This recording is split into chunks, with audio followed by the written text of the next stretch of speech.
procedure of a hysteroscopy and a dilatation and curettage, which is more commonly referred to as a D&C.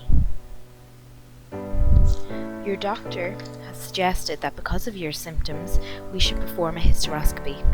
Some of the symptoms which you may have come to the gynecologist with can include postmenopausal bleeding, heavy periods, bleeding between your periods, or the removal of a coil which has become displaced. The aim of the hysteroscopy will be to see if there's any cause for your symptoms.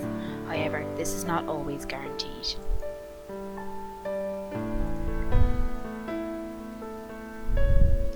This procedure can be carried out in one of two ways, either as a day case procedure in our outpatient department or in the operating theatre.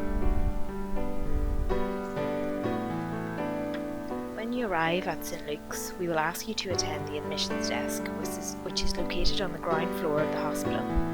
After this, you will be directed to the daycare unit on the floor above.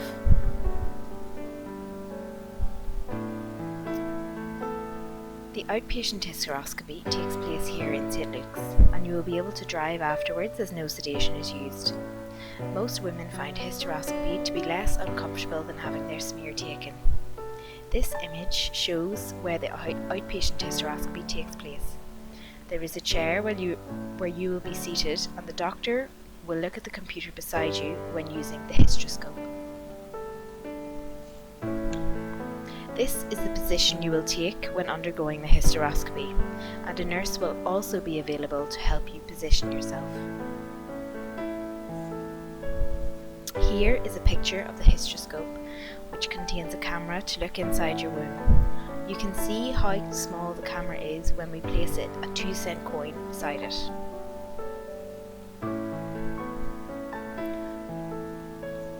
This is a little water that is used to fill the womb to achieve good images. You can expect to get a little wet during the procedure. Next is a short explanation of what a hysteroscopy is and also what a D&C is. A hysteroscope is a small camera which we use to have a look inside a woman's womb. This image shows the camera within the womb. The camera has been passed through the neck of the womb, which is known as the cervix. The womb is then filled with water to ensure we get good images, and because of this you may have a watery discharge following the procedure. Here is a video showing a hysteroscope entering the womb.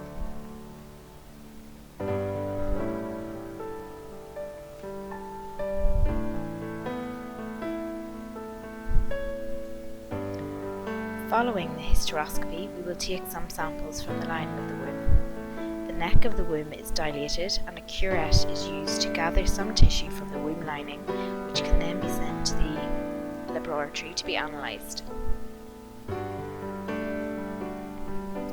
You should be aware of the risks of hysteroscopy. The procedure may not be able to be completed either due to narrowing of the interior of the cervix. Damage to the uterus is a risk. This may require a laparoscopy or a laparotomy or a longer stay in hospital than expected.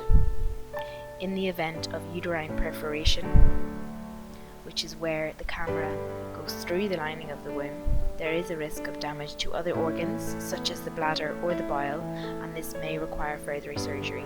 This is a very rare complication. Infection, and this would require treatment with antibiotics. Excessive bleeding may require a blood transfusion. And finally, this procedure may not detect any reason for your symptoms. What happens next? Simple analgesia such as paracetamol should be adequate. Some bleeding and watery discharge is normal. If you feel unwell or are concerned about infection, you should attend your GP.